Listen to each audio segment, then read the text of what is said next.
He spent the whole episode following Aldous around and seeing Aldous' perspective and listening to Aldous talk to him about all these things and all his meaning and his particular philosophy. And then Thomas just kind of adapts that as his own at the end.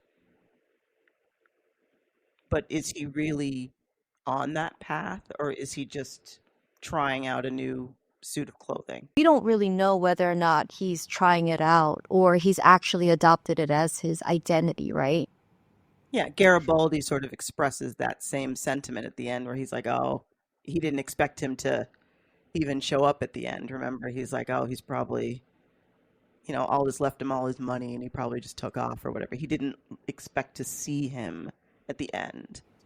Well, look, the way I perceived Garibaldi's comment at the end was this, that like he didn't he thinks so little of Thomas that he didn't think that Thomas would even like come into this more valuable role. I mean, as much as I think Garibaldi thinks of like the Seeker as being a lunatic, right? I think there's some deference to it where like I think he perceives Thomas to be even like less than, because after all, he continues to call him Jinxo, right? Hmm.